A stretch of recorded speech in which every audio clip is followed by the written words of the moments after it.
And with that, I think we're good to go. So, good afternoon or morning, everybody, depending where it is you're tuning in from today. So, welcome to this session titled Demystifying Marketing Mix Modeling, where ultimately we're going to be looking to cut through the noise and provide insights from the lens of both an MMM provider and an organization that has actually successfully implemented MMM. So this will be a two-part series where our follow-up session will focus on, embedding MMM and ultimately making lasting change with MMM and through MMM. So before we kick off into anything, let's start with a very quick introduction to the team that's here today. So my name is Daniel. I'm a key customer account manager here at Supermetrics, and I'll be your host for today's session on demystifying MMM. With me today is Kevin Alphonso from Seek and Matt Farrugia from Mutinex. So Kevin, can I get you to quickly introduce yourself, your role, and Seek? Yeah, thanks, Dan. So, hi, everyone. I'm Kevin Alphonso. I work at Seek. We are an online marketplace in the employment space in ANZ and in APAC as well. I work within the marketing team at Seek, and I look after the paid media function within the Seek marketing team. So look after both above the line marketing as well as we've got an in-house digital marketing team, and also look after ad tech and marketing analytics as well. Amazing. Thank you very much, Kevin. And Matt, same from yourself, please. Thanks, Dan. G'day. Good to be here. I'm Matt Farrugia, co-founder and chief customer officer for Mutinex. Who are Mutinex? We provide a marketing mix modeling platform called GrowthOS, and it's designed to optimize marketing investments, ultimately make better decisions around marketing. And we help businesses manage their data to gain actionable insights as well and improve ROI with a focus on granular real-time decision-making as well, across a wide range of industries around the world. Amazing. Thank you very much, guys, for that. So just before we jump into anything, just some quick housekeeping notes. So we're here using Zoom today, so please feel free to use the Q&A function for any and all questions. We will be having a 15-minute or so Q&A session at the end, just to make sure that we get to all of those. This will be recorded. It is being recorded and will be available after the webinar for anyone who hasn't been able to attend or anyone who wants to reference it or review it afterwards. And then ultimately, we'd love to hear your feedback at the end of this as well. So if you could please spend 1 minute just to fill out the survey at the end of the webinar, we'd be eternally grateful. So yeah, look, let's jump in. So ultimately today we're here to to help the marketers in the audience establish if MMM is the right move for them. From my experience working at Supermetrics, I can definitely attest for the fact that there's a lot of noise around MMM at the moment. So let's kick it off by just gaining a little bit of clarity on the topic. Matt, what exactly is MMM and why is it so important, do you think, in today's climate?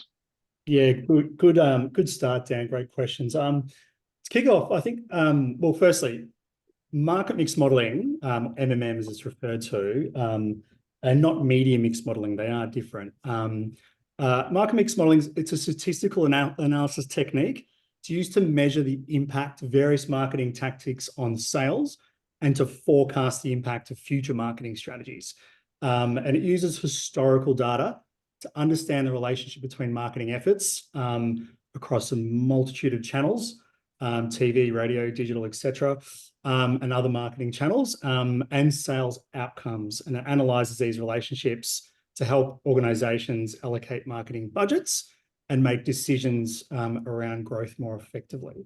Look, and I'll just talk about sort of some of the key components quite briefly around market mix modeling. I mean, key components are things like data collection, the model development, the analysis and interpretation of the model, optimization, and ultimately decisioning, making decisions from that data and we'll talk about what type of decisions and how to use it in a minute. To the second part of your question, why is it important? Why market mix modeling is important in today's climate? Quite briefly, we love to use the analogy at Mutinex that, MMM in today's market for the modern marketer is what a GPS is to a pilot. Without it, you're flying blind and you don't know where you're going. So it has become critical for businesses in today's climate due to several factors. If I explain why it's important, things like a complex marketing ecosystem. The landscape that we operate in now in marketing is increasingly complex, with increasing amount of channels popping up every month, it feels like, across digital, social, etc. And MMM helps to understand the effectiveness of each channel.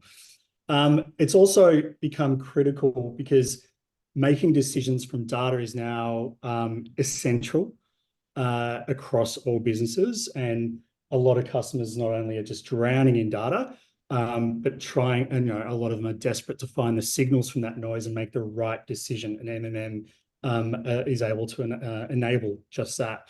And then there's some other key reasons, which I can elaborate a bit further later, but things like evolving consumer behaviors, increasing competition, privacy regulations, and digital attribution channels is increasingly becoming a very big reason why, with regulations like GDPR, what we've seen, and CCPA in the US, and increasingly now, in Australia, and the demise of third-party cookies, because MMM's reliance on aggregate data rather than individual data or individual user data makes it a far superior and valuable tool for measurement. And then finally, I'll just call out, the other reason why it's critical for brands today are things like economic uncertainty, and a business needing a way to help navigate those ups and downs of the economic climates. And finally, what we hear a lot is organizations wanting a holistic view of marketing impact, in a single view across all their efforts, is increasingly becoming a big reason why MMM is important today. Absolutely. I think, again, having these conversations on Supermetrics, a couple of things you pointed on, sort of hit the nail on the head on there in terms of the noise, the sheer volume and scale of data, and trying to just make decisions based off of that. So you spoke specifically about some of the issues that we're seeing in the market, what's changing. What are some of the key challenges that businesses are actually coming to Mutinex to look at MMM specifically to try and solve? I know you touched on a few of them there, but I think myself in particular, but I'm sure people in the audience would love to hear a little bit more about what specifically people come to you to try and solve with MMM. Yeah. Look, there are. If I go a little deeper, I mean, there's quite a few, but I did mention, if we're, there's by nature of the marketing landscape being a lot more fragmented with so many different channels and opportunities for investment. If you put $1 here and $1 there and $1 there, and you've got multiple channels operating in marketing tactics, every one of those channels individually, if you report on them, looks amazing. And every one of those channels can seem like they are, attributing to a sale and a success. So, one of the channels is having, is really understanding the impact of different marketing activities on sales and overall business outcomes. So, MMM absolutely helps attribute sales to specific individual marketing efforts, and provides a clear picture of which campaigns and channels are delivering the highest return on investment. Another challenge, as we mentioned earlier, economic climates make it difficult to allocate budgets. Budgets might be decreasing, where there's opportunities to, lift budgets when economic climates are taking a downturn. We saw a lot of that through COVID. But, one of the challenges is how do I improve, or improve my budget allocation? Because allocating budgets across a multitude of channels as well can be really, really challenging. So MMM enables businesses to identify, again, which marketing activities are most effective, and allows them to allocate budgets more strategically, and more frequently.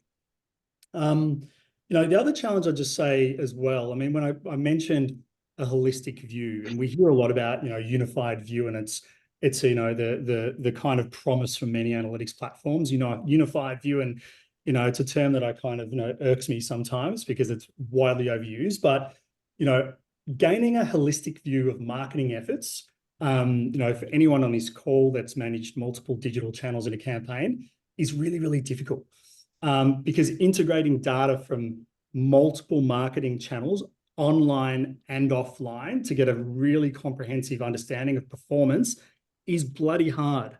And it has been for a long time.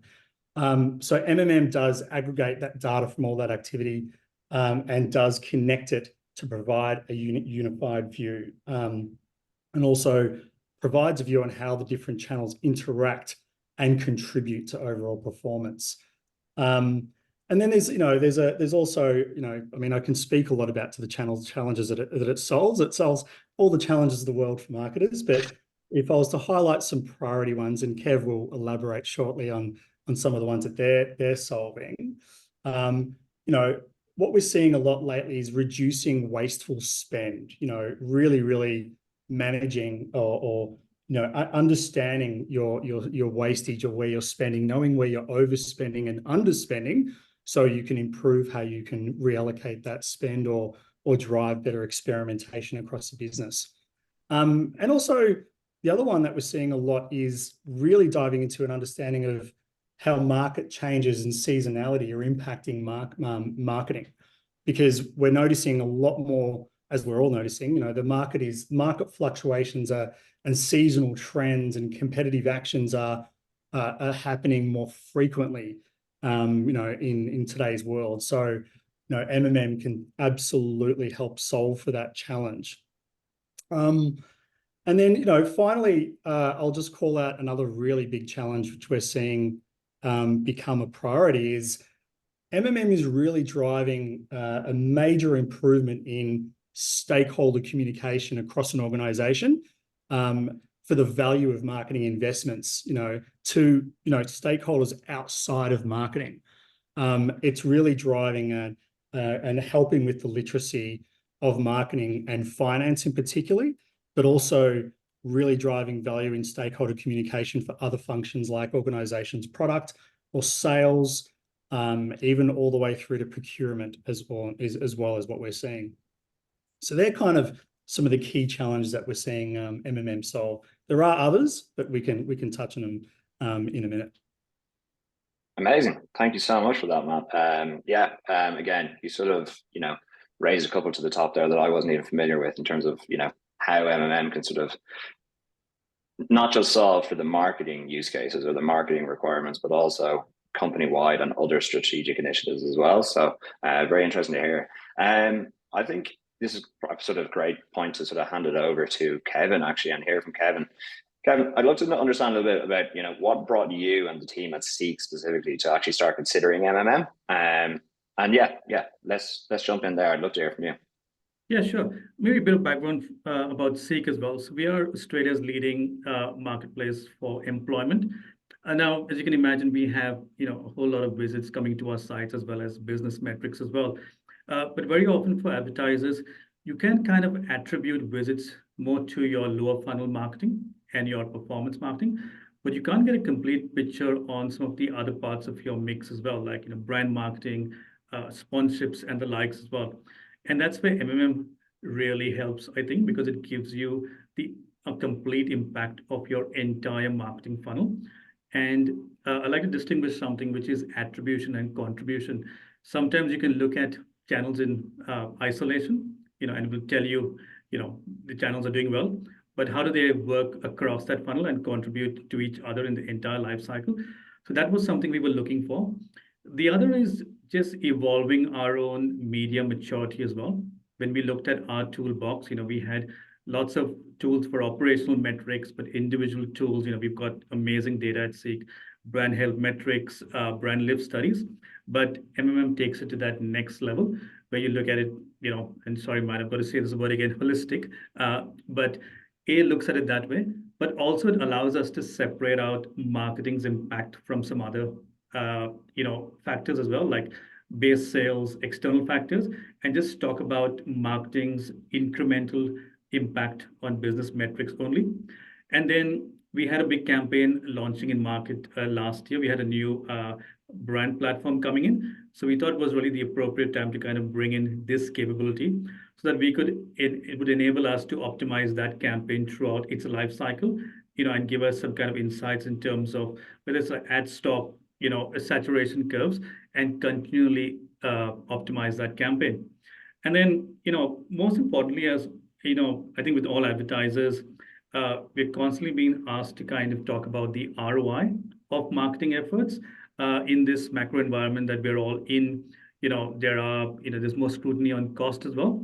And you really get a seat at the table when you talk in the language that some of your other stakeholders outside marketing are talking about as well. So, MMM ticks a lot of those boxes, but these were really some of the challenges that we were trying to tackle, along with some of the external factors that, Matt spoke about, coming out of the pandemic.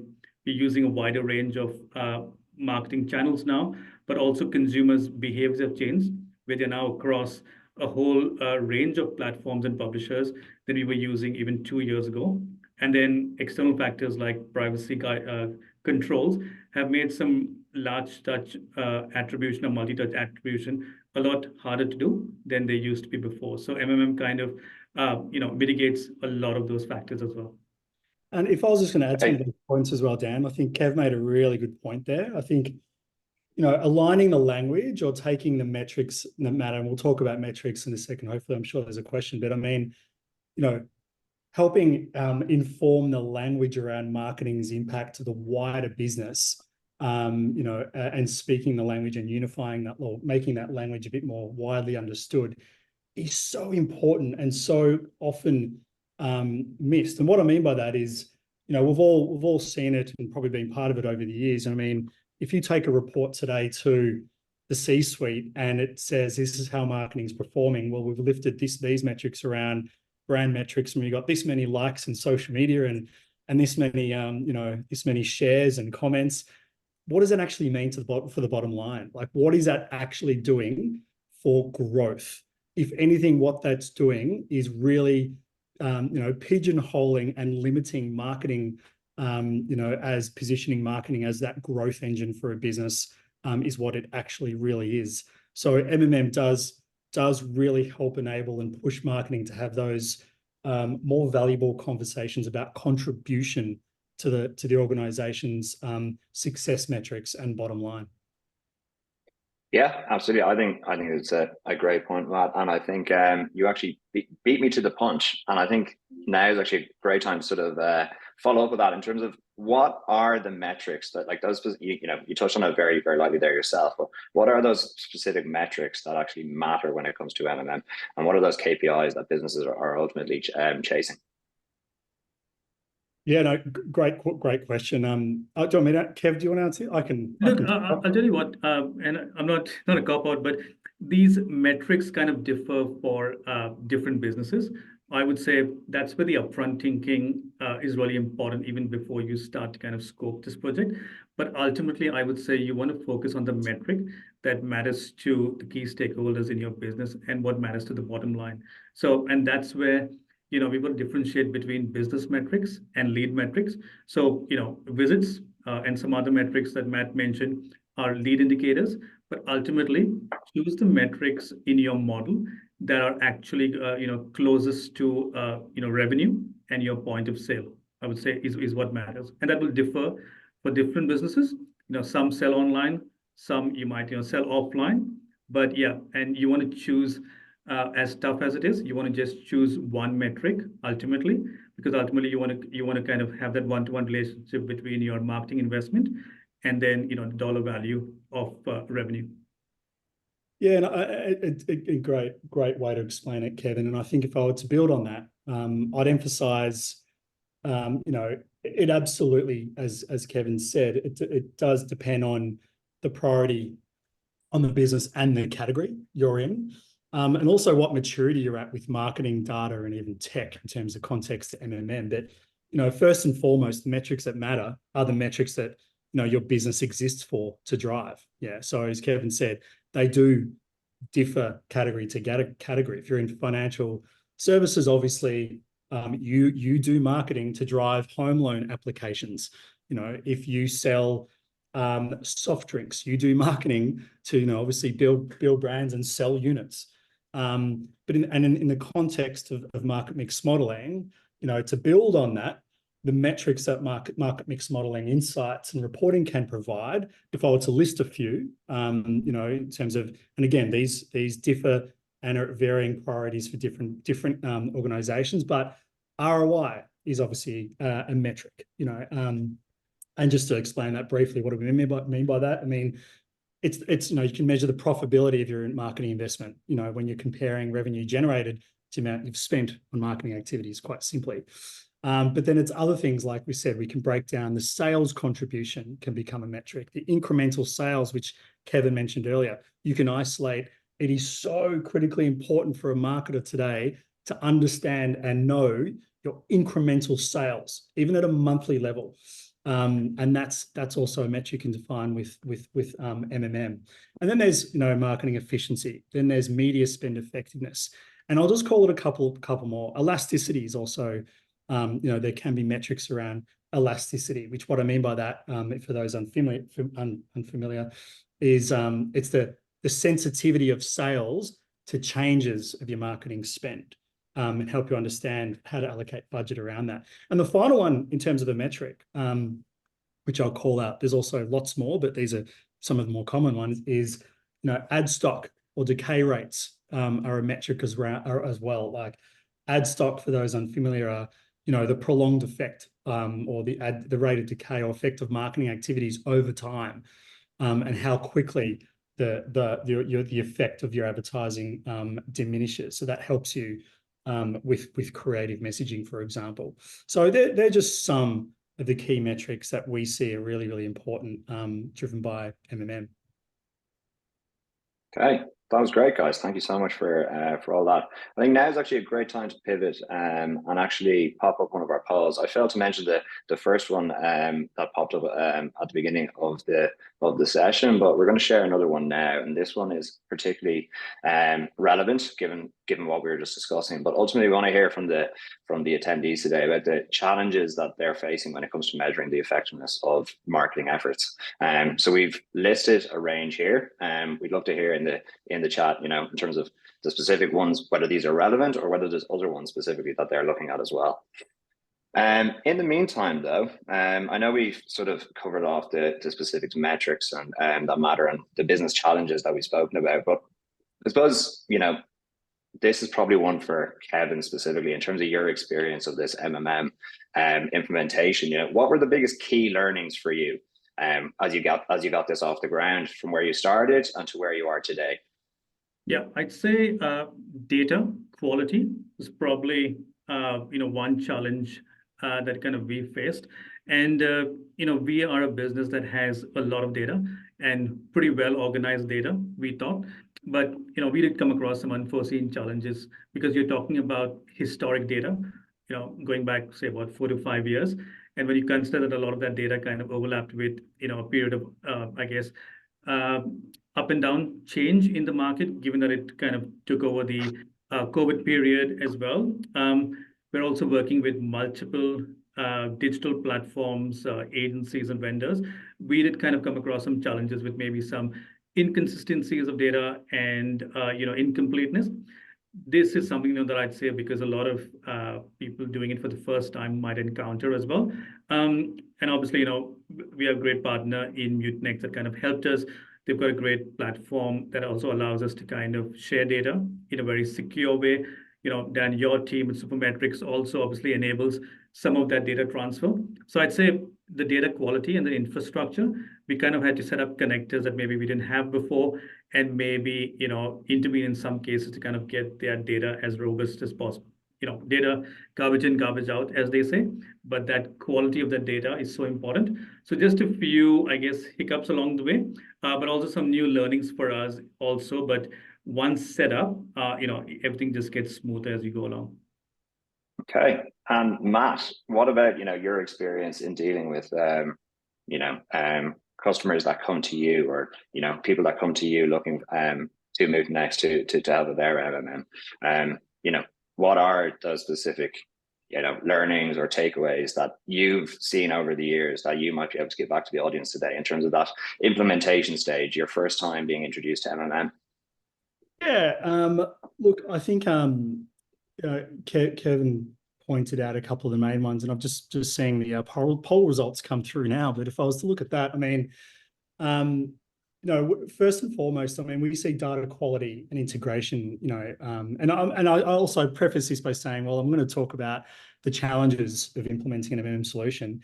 I mean, a lot of these challenges I'm about to talk about are exactly why Mutinex exists. We obsess about these challenges every day, and we always we deal with them on a daily basis and solve these challenges. And the first one is data quality.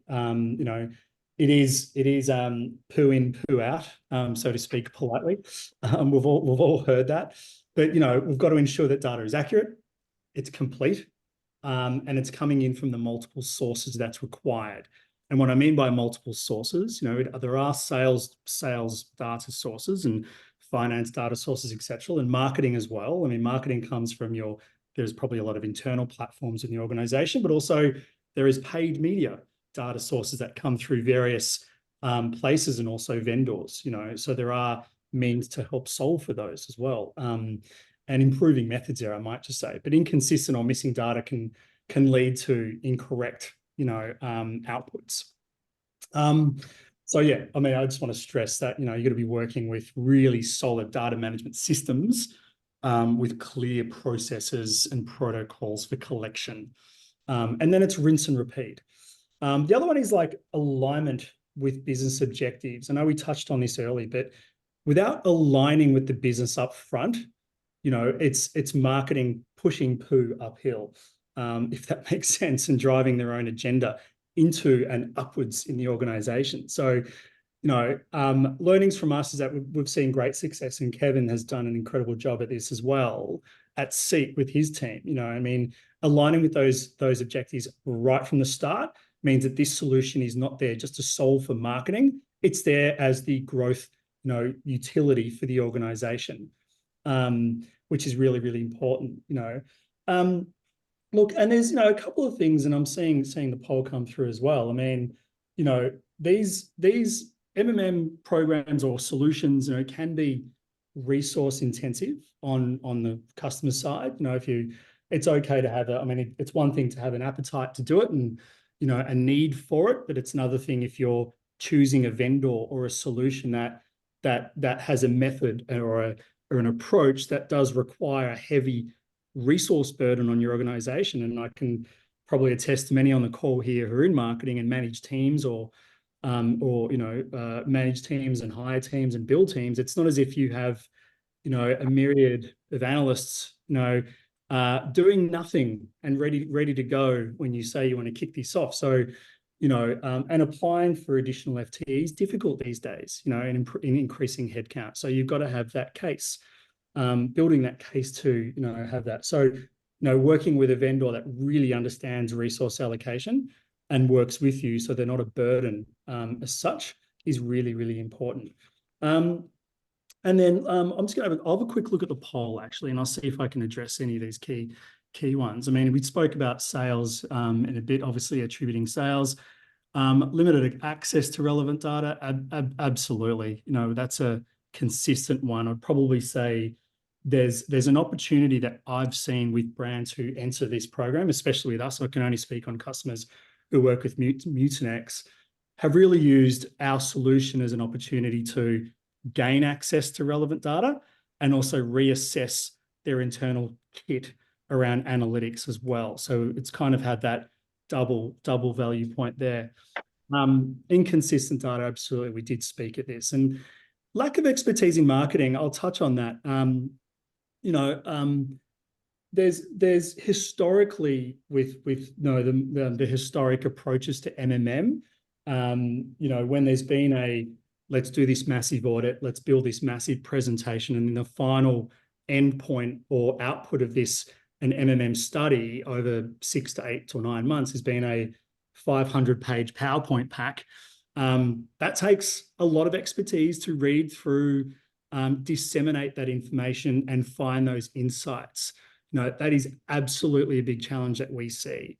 So again, when selecting a vendor, I highly encourage all of our customers and also prospects or just anyone who's actually talking about, approaching an MM solution is really look at how you're your internal team a willingness to develop or upskill and build capability, and look for vendors that really are focused on educating and hand-holding and crawling before you're walking and then running, but very soonly, but having the resources there to support you in your journey throughout that way, because it is a journey and it does evolve over time. Yeah, look, I can talk about these a lot. I'd like to touch on the final point. Sorry, Dan, Kev knows I do hog the microphone from time to time. I'll be quick. I mean, the last one's really important. Buy-in from senior stakeholders around measuring effectiveness. Absolutely. And it goes back to my earlier point. Speak to the organizational metrics that are important. It is revenue. It is sales. What are the metrics that make that organization live and exist? And then it's linking your MMM program to those metrics. I often see this missed, so it's so common. But when it's solved, you look back and go, geez, that was so simple. And that's what we mean by really, really aligning the language and really, really, aligning those universal metrics to the organization. Amazing. Yeah, some great stuff there. And I think it is very telling that, in that poll, 75% were really trying to attribute the sales back to their marketing impact. So it really is amazing to see that our audience are actually struggling primarily with that, but all of those other points definitely relevant as well, as you touched on. So yeah, I can see also the chat is just a couple of questions trickling in as well, which is wonderful. So we are going to get to those at the end. So by all means, guys, please keep those coming through. At this point, I just want to go back to you, Matt, here. Just, MMM seems to have, evolved over the years. What has really changed in the last couple of years to make it so relevant and so impactful in the current climate and given the existing needs of the industries that Mutinex works with? Yeah, it's a big question, Dan. It's a great question. I think we get asked this quite often. I think how MMM has evolved. I mean, everything in the demand side has evolved. Obviously, from what we've spoken about is, the market's changed, media's changed, marketing's evolved, etc. There's a real need there. But I think if I look at how MMM's changes, there's been some massive changes to MMM over the years. And mind you, I mean, market mix modeling is nothing new. It's been around for probably more than 50 years now. And one of the more recent changes is that Mutinex was born. No, that's just a self-plug, but I'll come to that later. But I think if I was going to talk about just some of the kind of key themes or, key themes for change and how it has changed, I'd probably start by, integration of digital data. MMM historically, it was a lot easier because it only focused on offline channels, TV, print, etc. But modern MMM today does integrate all channels, digital, social, etc. CRM, also all the way through to things like sponsorship. You could also look at earned media and all your internal owned assets as well. And a big one on the second point, I'd probably say, the statistical methods or techniques have evolved significantly. I mean, again, over the years, early days, relied primarily on linear regression models, where today approaches they incorporate a lot more advanced statistical methods like, obviously machine learning techniques, Bayesian models to improve accuracy. And those techniques obviously allow for more sophisticated analysis, but we're able to use those methods with the vast amounts of data now because of the advancement in tech, because the access to, cloud and the sophistication and cost of operating in cloud means that you can use those models in ML and analyze, just so much more data than what you could have only probably 10 years ago. The other thing, the other key themes, and I won't labor these too much just for the interest of time, but, today modern MMM solutions have much more granular data analysis because it's, we use aggregated data and even more at a more frequent, approach, like monthly mostly. Also, it's changed because you can incorporate external factors a lot easier now. Macroeconomic factors like weather, economic factors like interest rates, etc., and then the myriad of other macroeconomic factors. And then just a few others, the automated side of things with modeling and agile modeling, and then I can go on. But the last one I'll just touch on is the accessibility or usability of MMM today, and the advancements we've seen with UI. I mean, by nature of what Mutinex do, what we do, and how we deliver MMM, we deliver MMM in a platform experience to what a lot of marketers and users might be akin to using tools like Google Analytics or Power BI and Tableau and the like. And yes, we do have the support teams who are humans around that, but it just means that we can get those insights and data and manage it essentially through a platform, and keep it much more up to date and much more accessible to make more decisions more frequently. So they're kind of some of the key themes of how MMM has evolved. And then if I was going to talk about any other point externally, but I'll pause there, it would be around privacy and also data security, as I've mentioned earlier. I'll just quickly Of course. something that Matt said at the end. As a marketer, looking back at what we were presented maybe 5 to 6 years ago, you kind of had a lot of static charts. There was a bit of prediction. Here's what your sales will do if I project out 12 months, and that's what you had. But today, what we have in the platform from Mutinex, so the Growth OS platform, is there's almost actionable insights for different levels of stakeholders. Your C-suite might just be interested, in the top line numbers and the incremental impact. But someone for me who's actively managing budgets, I've got, budget scenarios that are using predictive analytics now, so I can kind of project for the next financial year planning. But then there's others in my team that might find a lot of actionable insights in terms of, what creatives are doing well for this, from an ROI point of view, which publishers should we drop or increase? Things like, are we over attributing in some channels? What's the right length of time for a particular channel to be in market? Are we approaching the point of diminishing returns? So that's making it far more actionable than it used to be, I think, when we go back a long way ago. And it's in the, in an interactive platform, in the way that marketers kind of operate on a daily basis at different levels, as I said. Thanks for the additional points, Kevin. That was great. Just again, Matt, you even touched on yourself. Just in the interest of time, we're going to jump into a third poll, but there's so many questions coming through the chat. I think we might as well focus on those. Just before we do jump into the Q&A, I suppose, Kevin, I'd actually love to ask you specifically here. What are the I know we've touched on this again, Matt sort of touched on this, but what are those key learnings that you've really taken from this whole experience in terms of where you started and where you are today and where Seek is going in the next 12 months with MMM as well? Like, what are those key learnings, and what would you say to those audience members who are keen to learn from your experiences? Yeah, absolutely. I think number one, upfront thinking, absolutely critical. Even at the point when we started to think about MMM, we started to think about what this project was going to deliver from us. What would we want to get out of it was really critical. And we started to not just talk about it within marketing, we started to talk to stakeholders outside of the media team as well. So, we've got a separate marketing and data team, spoke to them. There was teams from finance, other parts of our business that we consulted with. So I'd say do your upfront thinking, because you're going to have to think about what your data structure is going to be and how it aligns to your current business model. The other, I would say, is data infrastructure. I know we spoke about that for a bit, but make sure that you're organized internally in terms of having a team, where your data resides and what you might need to do. So you're prepped once you're kind of ready for rollout. The third one I would say is also start small and gain some initial success.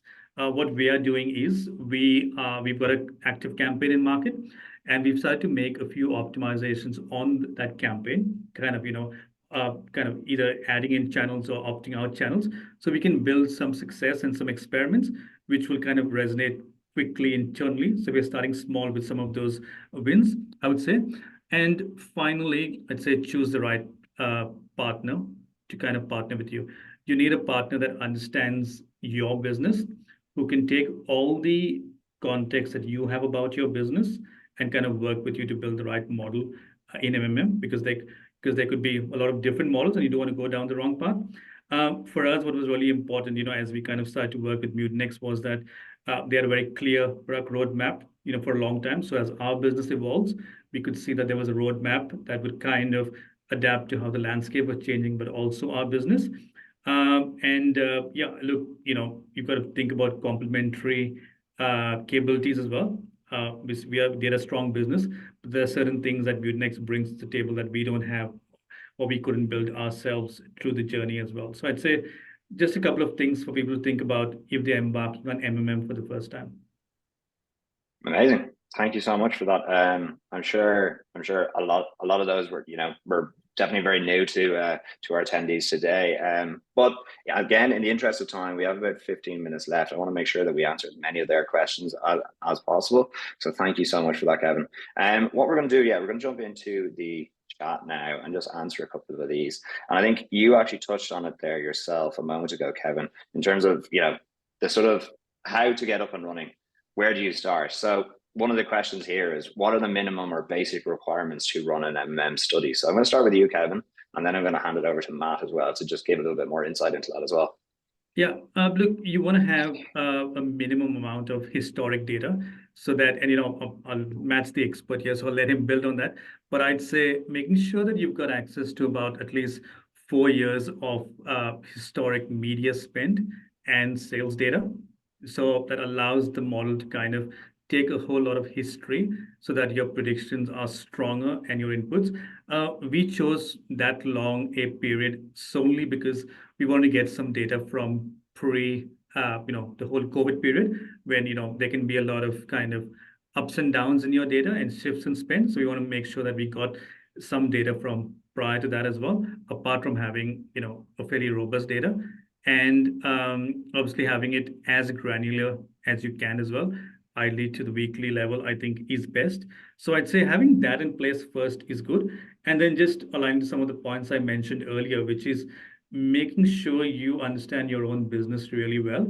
What are the segments by which you would like to see your data structured? Because ultimately you want the output in the model in the way you plan your market mix as well, so that when you get those outputs, they align to how you do planning within your marketing team. So I'd say just those two things, probably very important at the start. And Matt, do you have anything to add to that? Yeah, I think Kevin did cover it quite comprehensively. I might add just we do have criteria that we speak to for standing, or implementing market mix modeling for customers. And the first one, as Kevin mentioned, data. I mean, a lot of customers do kick off and come into the platform with 4 years data, some even more. But we do have minimum requirements that are less than 4 years, and also some specific data requirements that we work through and have a conversation with customers before they start their journey on what data is required. We can share those data requirements. I will say, without going too detailed into it, and I mean things like how long should I go back, but also how granular does the data need to be, how frequent, is it a weekly time series, etc. Granularity can always be added over time. Sometimes it's you don't want to boil the ocean too much and get every single data source and every single detail and granular point in that data and external data, etc. It's about standing the platform up and then enriching that data over time. But I'd probably encourage it, if anyone's interested in learning more about those data requirements, hit me up or flick us an email. We can set up a time and just step you through what requirements they are and what requirements we see are needed to get you up successfully. Absolutely. Yeah. And again, to that point, we are going to be sharing a survey at the end of this. So I'd love it if anyone who is still with us now could just hang back that extra minute just to pop your questions in, answer our questions as well. And then if anyone's looking for more information, ultimately, whether it be Matt's team, my team, we'll be more than happy to reach out and provide those answers as well. Another great questions I got in the chat here is, what does that typical journey of a customer look like with zero MMM experience right up to full exposure with Mutinex? So like, when they're absolutely starting with absolutely no experience of MMM, no understanding of what it is, and then how to get completely up to scale, up to standard to where Seek is today. What does that journey actually look like? Great question. Yeah, I think you might take this because you've got some experience across a wider range of clients. Yeah, no problem, Kevin. Look, and we worked with customers locally, globally at all different levels of data maturity and appetite and capability. Customers that have had no experience whatsoever, but know that they could be solving some problems. I mean, we do initially really try to understand the customer's problems first, and that's where it starts. What problem are we setting out to solve? What questions we want answered? What metrics we need to align to?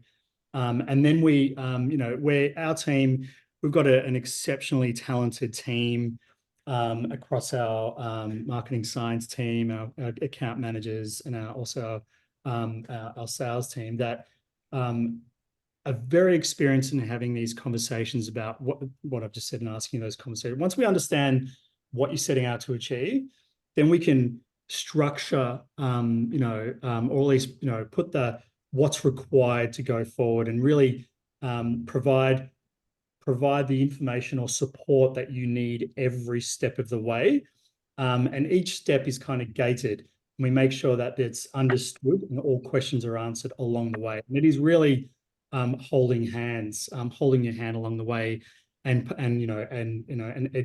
providing the education and the support. But ultimately, it's helping you build that business case internally so you can confidently take it to your stakeholders and communicate the case for implementing an MMM or MMM solution, not just because it's a nice to have or everyone's doing it, so should we, but really, really showing the, as I said, aligning it to the business metrics and setting out what it is likely to achieve, all the way through to what incremental gains we are likely to achieve, or what we're looking at growing with MMM, or what we're looking at saving, or how we're operating more efficiently. So it's probably understanding what those most important use cases are for you first, and then educating you around them and helping you build that business case along the way. Yeah, absolutely. I think, funny enough, in the chat, there is a question that asks exactly that. And it's focused on, when marketing budgets today are being so constrained, when there's so many eyes on, where that budget is going, where spend is, how do you go about garnering support for an MMM project? Again, going and asking for more when they're looking to give less, that is a hard conversation to have. So how do people go about doing that? So Matt, I'm going to hand to you first, and then Kevin, maybe from your own experience, it would be great to hear from you too. Yeah, absolutely, Dan. Look, and we've seen, this is also a very, very common one, right? I mean, look at economic climates around the world. Like, there's, very few organizations are doubling their budgets each year.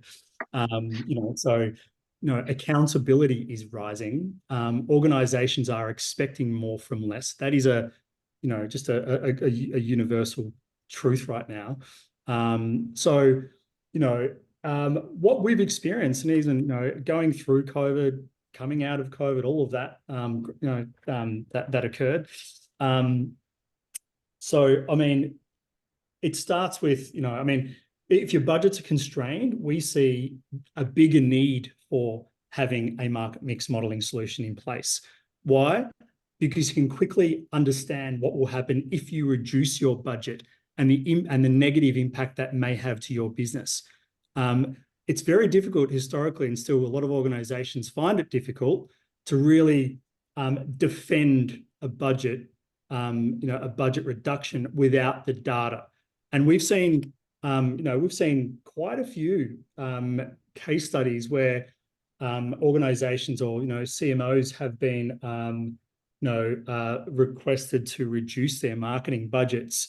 But the marketing, the senior marketers who've had the access to our platform have been able to leverage, predictive analytics with our scenario builder and very quickly establish, well, if we reduce the budget by X, we need to accept a reduction in sales impact over here. And there's a trade-off. So very quickly you can objectively make those decisions, informed decisions, and support and defend conversations around constrained budget. So, in terms of going through the process to request budget for a market mix model, and how do you do that when your budget's reducing? Well, it's building that business case and really demonstrating what you're spending, what you would get, what are the use cases for a solution like market mix modeling, how you would demonstrate ROI and value, how will you demonstrate not just being more efficient and reducing budget, but also how you would demonstrate while you're doing that, you could also identify opportunities for growth. You could also identify opportunities to improve your creative through ad stock metrics and the like, and so forth. So you can leverage MMM to navigate through economic pressures or economic downturns that a lot of organizations are experiencing. Highlight the efficiency gains, highlight the fact that you're implementing a capability that historically would require 20 new headcount, but you're doing that with very, very, very few headcount, and your gains are much higher. So it's a pretty obvious argument when you present it that way. And if you focus on the quick wins and the roadmap for the plan of how you plan to engage this, propose it, all the detailed commercials, etc., and then roll it out and evolve it. And the final one I'll say, which always helps customers get over the line, is competitors, right? If you're not doing this and your competitors are, what do you think is going to happen? Yeah, absolutely. I think that's possibly the best question. But yeah, Kevin. Yeah, I think it's about changing the narrative, right? Because there's a paradox in that question, because if you start to think about everything as a cost in marketing, then you're not really moving the conversation towards the way business leaders speak. Ultimately, think of it as an investment, right? Marketing completely is an investment. So is your market mix modeling investment as well. And once you start to change that thinking in your conversation with senior leaders, but also within the marketing teams, you don't see these as incremental costs. Think of when you think about the questions it's going to answer. So, that you're delivering an uplift in sales over and above your base sales, but also, what happens if you don't keep investing in marketing? What's the impact of that on your base sales as well? Suddenly you're talking a very different language, and then no one's ever going to question you about cost anymore, because you are talking like a growth engine, to use a term that Matt's used before. So I'd encourage people to think about it that way. Talk about the gains it's going to give you, the fact that this is going to optimize your spend, help you make better decisions, because there are probably pockets of opportunity already in your marketing. Maybe you're over attributing, maybe there's a bit of duplication in channels, maybe there's a halo from one segment to another. This is what it's going to uncover and start to solve business problems, not just marketing problems. And that's where you'll start to see a diminishing concerns around incremental cost in such kind of technology and capabilities. Dan, I love it when customers answer questions better than I can. Yeah, absolutely finesse that one, Kevin. Thank you so much. And with that, guys, I'd say that probably is a great place to leave it today. I know we have 5 minutes left, but I want to make sure that everyone has a chance to grab a glass of water or a coffee before they jump into their next meeting today. So with that, just want to say a huge thanks to both our panelists today, but also to you who dialed in and listened to us talk at you for the last hour or so. But yeah, specifically, thank you so much, Kevin, for taking the time to jump on today, and the same to you, Matt. It's been an absolute pleasure speaking with you both today, and I look forward to chatting again in the future. But with that, have a wonderful week, everyone, and I look forward to seeing you all again in the future. Thanks, Dan.